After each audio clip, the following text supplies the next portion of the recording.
A week passes after Emma and Jack decide to buy their passports. It is Saturday morning, the sky is bright, and the air is fresh. Today is a very special day because they are finally going to the city office to apply for their passports. This is their first real step toward London.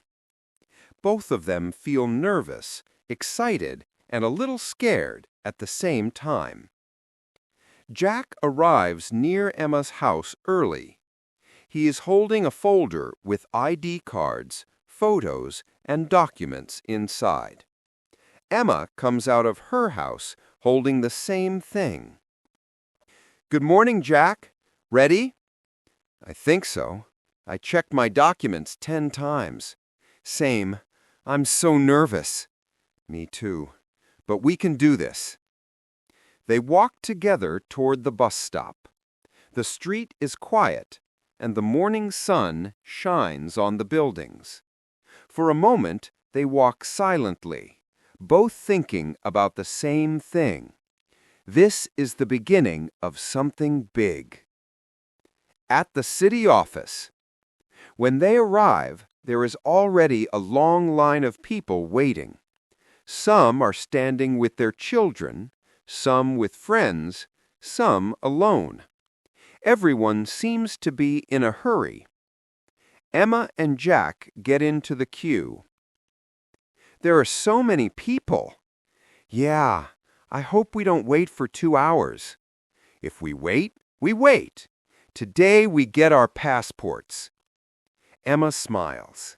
She likes Jack's determination. She feels stronger because he is with her. After a long wait, they finally reach the front desk.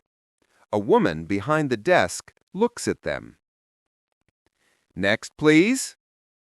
Emma steps forward nervously. She hands her documents one by one. The officer checks everything carefully. Emma tries to stay calm, but her hands are shaking a little. "Everything looks fine. Please wait for your photo." "Okay, thank you." Emma takes her passport photo. She tries to smile, but it looks more like she is afraid. Jack sees the photo and laughs quietly. "You look like you saw a ghost." "Shut up, you'll look worse." Now it's Jack's turn. He gives his documents. The officer nods and takes his picture too. Jack tries to smile confidently, but he ends up looking confused. Emma laughs even harder. "Jack, you look like you forgot your own name." "I hate cameras." They finish everything, sign the papers, and pay the fees. The officer tells them that their passports will arrive in a few weeks. Emma and Jack step outside the building. They breathe deeply. "Emma, we did it!" "Yes, we officially started the journey." They high-five loudly in the middle of the street, surprising the people walking by. The celebration walk. Instead of going straight home, they decide to walk through the city. Jack buys 2 ice creams from a small stand. Emma chooses strawberry. Jack chooses chocolate. They walk slowly, eating their ice cream and talking about London.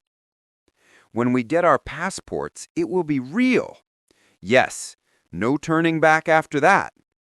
"Do you think we will understand the people there?" "Maybe not at first, but we will try." "True." They pass by a bookstore. Emma suddenly stops. "Jack, wait!" She walks inside. Jack follows her. Emma heads straight to the language section. There are many English books: grammar books, dictionaries, phrase books, travel guides, storybooks. Emma picks up a small book titled English for Travelers. Jack picks up a book titled 100 Useful English Phrases for Beginners. They buy both books and decide to use them every day.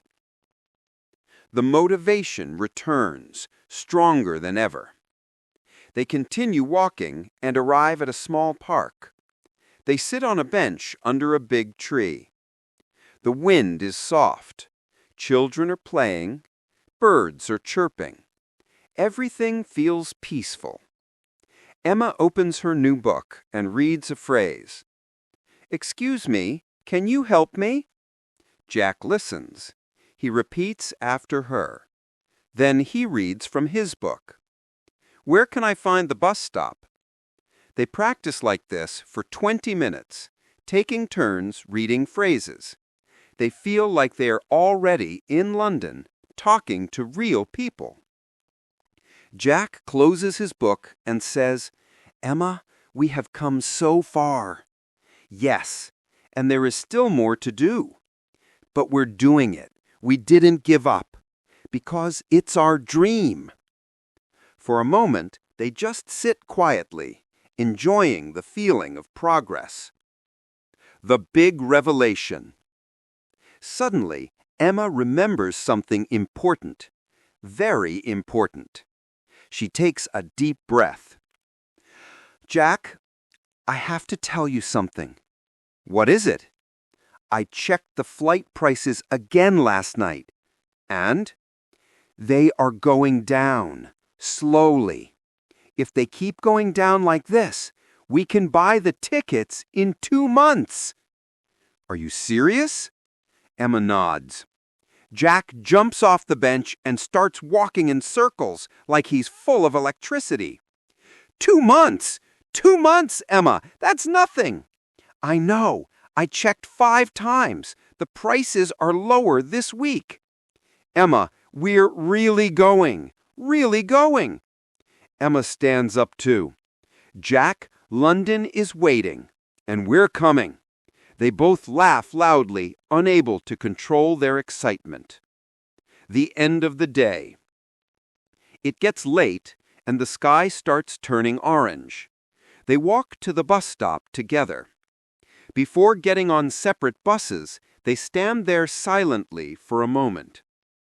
"Emma, from the cafe to the savings box to the passports, we're doing great. Yes, imagine how we'll feel when we step off the plane in London. I will probably cry." "Me too." They laugh one more time. Jack gets on his bus. Emma gets on hers. Liam was sitting at his small desk in his bedroom, reading an English travel magazine. He loved to read about other countries, cities, and cultures. Suddenly, his phone rang. It was his best friend, Mia. "Mia." "Hi, Liam. Guess what?" "Hi, Mia. What happened?" "I found something amazing. There's a summer volunteer program in Italy. You can live there for 1 month, help people, and learn Italian. Don't you want to go?" "Italy? Wow. I don't know. That sounds difficult." "Yes, maybe, but think about it. New country, new friends, new experiences. We can do it together." Liam thought for a moment. He was a little scared, but the idea excited him too. He loved new adventures, but this was the first time he would travel alone outside his country for such a long time. After a deep breath, he said, "Okay, let's do it. But first, we have to check all the details." "Perfect. I already looked online. Flights, accommodation, food, everything. You will love it." Star, planning the trip. That afternoon, Liam and Mia met at a small cafe near the park. The cafe was quiet, with only a few people inside. They ordered iced coffees and sat near the window, opening their laptops. "Mia, first we need to choose the city. There are 3 options: Rome, Florence, or Venice." "Rome sounds amazing, but Florence is smaller and quieter.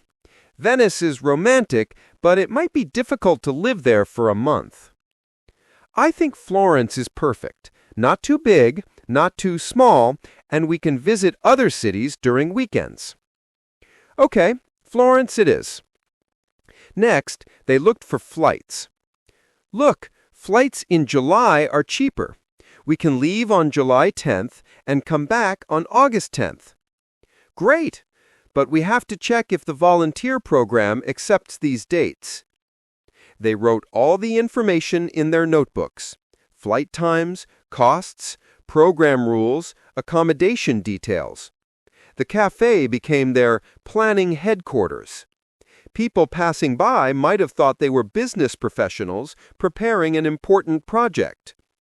Star, the excitement and fear. After 2 hours of planning, Liam and Mia felt a mix of emotions. Excitement because this could be the adventure of a lifetime. Fear because it was unknown and new. Liam, Mia, what if we can't speak Italian? What if it is too difficult? Don't worry, we can learn simple phrases before we leave. And in the program, people speak English too. It will be fine. Yes, you're right, but still, it's a big challenge. They laughed together. Both knew that challenges made adventures more exciting. This was the beginning of something unforgettable. Star, first steps. Before leaving the cafe, they made a list of first tasks. Apply for the volunteer program online. Check passports and travel documents. Learn basic Italian phrases. Save money for small expenses. Pack clothes, books, and other essentials. Mia, we have a lot to do, but we can manage, one step at a time. Yes, today is only the first step. They finished their coffees and left the cafe. The sun was bright, and the city looked like a new world full of opportunities. Liam felt his heart beat faster. This was not just a summer trip. It was the beginning of a new adventure, a journey full of surprises, learning, and memories. It was 2 days after Liam and Mia decided to participate in the volunteer program in Florence. Both were feeling excited and a little nervous at the same time. They met at the same cafe, the planning headquarters, to continue organizing their summer adventure. The cafe was busy this time, with people talking loudly and coffee machines making noises. Liam and Mia found a quiet corner and opened their laptops.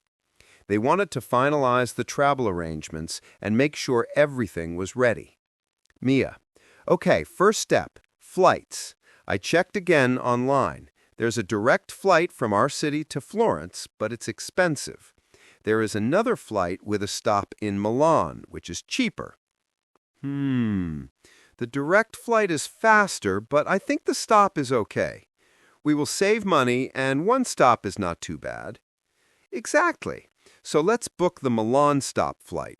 I think it's the best option. They carefully entered their information, double-checked the dates, and finally clicked Book Now. A confirmation page appeared on the screen. Wow, we really did it. We bought the tickets. Yes, now it is real. In less than a month, we will be in Italy. Telling their families.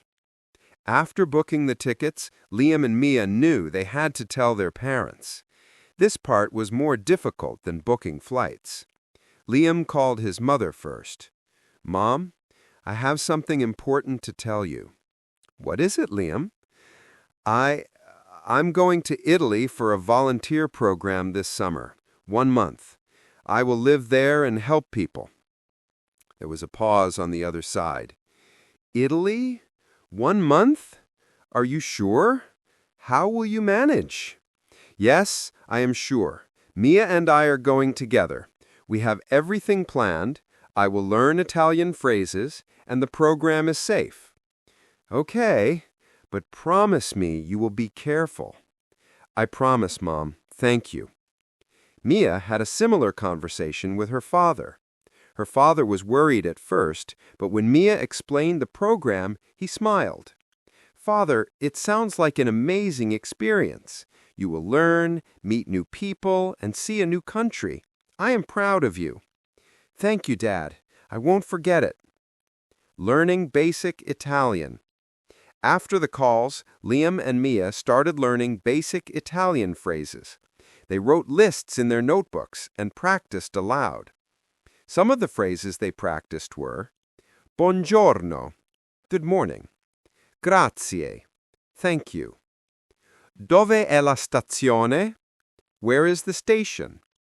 Quanto costa? How much does it cost? Posso avere un caffè, per favore? Can I have a coffee, please? They laughed many times because their pronunciation was wrong. Liam said, Dove è la stazione? Mia corrected him. No, Liam, stazione. Say it like this, stazione. Liam repeated several times and finally said it correctly. They both clapped their hands. They realized that learning a new language was difficult, but also fun. Packing and preparations. Next, they made a detailed packing list. Clothes for summer, comfortable shoes for walking, backpack for daily use, travel documents and passport, notebook for notes, phone charger and power bank, small first aid kit, snacks for the journey. Mia, Liam, we need to be practical. We cannot take too many clothes or the suitcases will be too heavy. Yes, you are right, but I want to take my favorite books too. Mia, okay, maybe 1 or 2, no more. They packed their suitcases slowly, checking everything twice. Every item they packed reminded them that the trip was real and soon. The night before the flight. The day before the flight, Liam and Mia could not sleep. They sat together in Mia's room, talking about everything. Liam, can you believe it? Tomorrow we wake up early and go to Italy. Mia, I know. I'm excited, but also nervous. What if we get lost at the airport? We practiced English for airports. We will be fine. And I think Florence is not so big. We can manage. They imagined the flight, the city, the streets, the cafes, the people. They imagined the new friends they would meet. They imagined the adventure that awaited them. Finally, they tried to sleep, but both knew that the next day would change everything. The morning of the flight finally arrived. Liam and Mia woke up very early, around 5:30 a.m., because their flight was at 8 a.m. They packed the last things, checked their passports and tickets, and left their homes with their suitcases. The sky was still dark, and the streets were quiet. Mia. Liam, are you nervous? Liam. A little, but mostly excited. Can you believe it? Today we are flying to Italy. I know, it feels unreal. They arrived at the airport and saw many people with suitcases, some looking stressed, some smiling like them. It was busy, loud, and full of energy. Liam and Mia checked the departure board to find their gate. Check-in and security. First, they went to the check-in counter. They handed their passports and tickets to the airline staff. Good morning. May I see your passports and tickets? Yes, here they are. Here too. The staff weighed their suitcases, printed boarding passes, and told them which gate to go to. Liam and Mia felt a small sense of accomplishment. Their journey had officially begun. Next, they went through security. They put their bags on the conveyor belt and walked through the metal detector. Liam's backpack beeped. Officer, please take off your belt and shoes. Oh, okay. They laughed nervously. After a few minutes, they passed security and reached the waiting area. Boarding the flight. They waited at the gate, watching airplanes take off and land. The sound of engines, announcements, and rolling suitcases made the airport feel alive. Mia. Liam, I can't wait to see Florence. Imagine the streets, the cafes, the small markets. Yes, and the Italian food. Pizza, pasta. I hope we have time to try everything. Finally, it was time to board. They showed their boarding passes and passports to the flight attendants and walked down the jet bridge. When they entered the plane, Liam and Mia found their seats and placed their suitcases in the overhead compartments. Flight attendant: "Welcome aboard. Please fasten your seatbelts and prepare for takeoff." The engines roared. The plane slowly moved to the runway, and then they were in the air. The flight experience. The flight lasted about 3 hours with a short stop in Milan. Liam and Mia looked out of the window, watching clouds and cities below. They imagined themselves already exploring Florence. "Liam, can you see the mountains?" "Yes, and the rivers. Italy is beautiful from here." During the flight, they tried speaking Italian phrases they learned. Mia: "Buongiorno. Posso avere un succo, per favore?" "Certainly." They laughed when they realized how useful even a few phrases could be. Arrival in Florence. After the flight, they finally arrived at Florence Airport. The sun was warm, the sky was blue, and the air smelled fresh. Everything looked new, colorful, and exciting. They walked out of the terminal, dragging their suitcases behind them. They saw taxis, buses, and many people speaking Italian. Liam: "Mia, this is real. We're really here." "Yes, and it's even more beautiful than I imagined." They took a taxi to the small apartment provided by the volunteer program. Their host, a kind woman named Sophia, welcomed them with a smile. "Ciao! Welcome to Florence. I hope you enjoy your stay." "Thank you so much. Yes, thank you." She showed them their small but cozy apartment. It had 2 beds, a kitchen, and a balcony overlooking the city. Liam and Mia put down their suitcases and looked out at the streets below. "Look at those buildings, the colors, the roofs, the small streets. It's amazing." "Yes, and tomorrow we start volunteering. I'm a little nervous, but excited too." They smiled, watching the city lights begin to shine. Both knew that this summer would be unforgettable.